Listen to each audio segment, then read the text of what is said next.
China still, under the watchful eye of the world, it's still hitting so hard on the people of Hong Kong.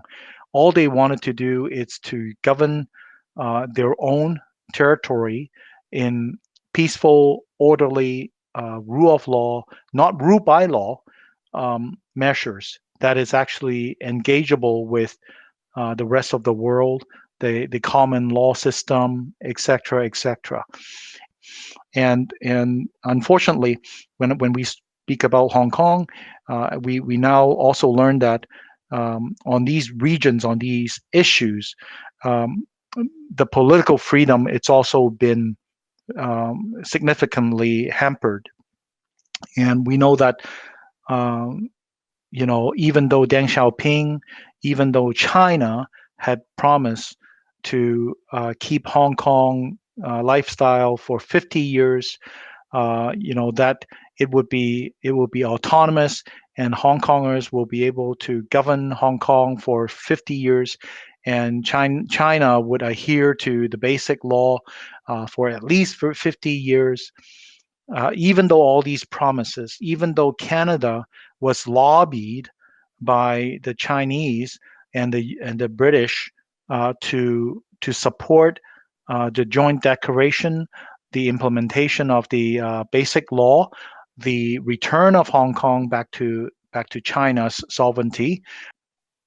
Well, it is unfortunate for me not to be able to address specific cases of Hong Kong, because if I actually mention names, if I mention specific characters, I potentially could actually jeopardize them in their security, and this is exactly what how ridiculous it is. Hong Kong for 150 years has been a territory that actually has huge degree of freedom.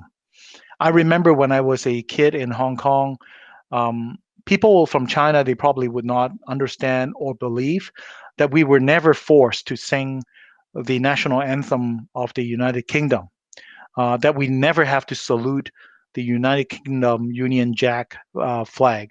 You see that all over the place, but you don't have to kneel down and worship it. Definitely, you when you run for office, you have to be faithful to the people of Hong Kong, but you don't have to declare your allegiance to the Labour Party of the British or the Conservative Party of the British.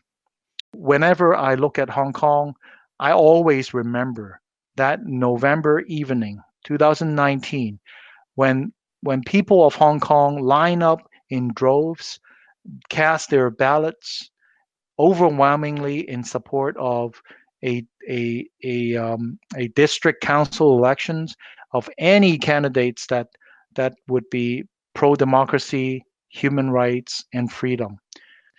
That's, to me as a foreigner, that's convincing evidence. They went out and they punish the people of that are more aligned with the Communist Chinese or the established party supporting the government of the Special Administrative Region. They wrote a historical page on Hong Kong history. Never ever have the Hong Kong people been so active coming out to voice their opinion in an open, fair election. And this is why in a highly developed and open society like Hong Kong, for it to be forced back in time and way more stringent than during the colonial period, it's beyond sadness.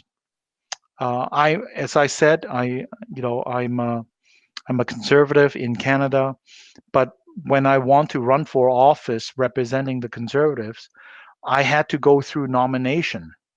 It's within a political party, we decided to convince the members in the party that we are the best one to represent, the party in this riding. That's how many political entities around the world resolve their differences. And for that, and for Hong Kong people to do that, it had become violation of the evidence that they are violating the national security law. This is not only unreasonable, it's actually, I would argue, that is trampling on their human rights in practicing their political rights, exercising their political rights. And unfortunately, the communist master had failed to command the special administrative region government. Thankfully, they did not stop the district council election in 2019, because after the whole, since June 2019, there have been so much struggles and violence incidents. I totally agree. And after so much protests and struggles, it stops when the people of Hong Kong were given a political opportunity to resolve a, by and large, political problem, as in the extradition law to China. The people of Hong Kong, although they suffer from some of these damages, right? Trusting of each other, damaging of properties, the traffic lights, the vandalisms. Don't get me wrong. These are violence. It's not condoned, and they are not supported. But what I'm trying to say is, despite of these damages, despite of these costs, these expensive costs, not just in monetary, but also in terms of people, that's been paid by the people of Hong Kong. They still had voiced their opinion in a political opportunity to voice their choice, to show the governing echelons what the people of Hong Kong want. I cannot stress how important and representative that is.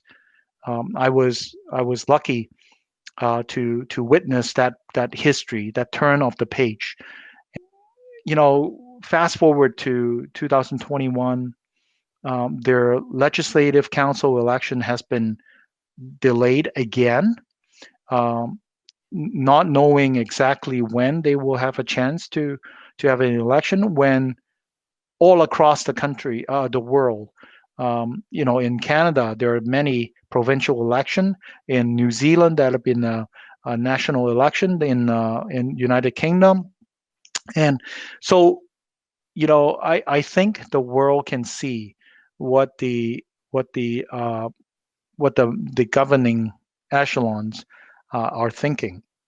They are very scared that the legislative council would follow suit with the district council path, and that's why rather than honoring their promise made through the joint declaration in the basic law, they have decided to single-handedly, unilaterally change the political structure in Hong Kong to their own benefit, neutering Hong Kong's democracy.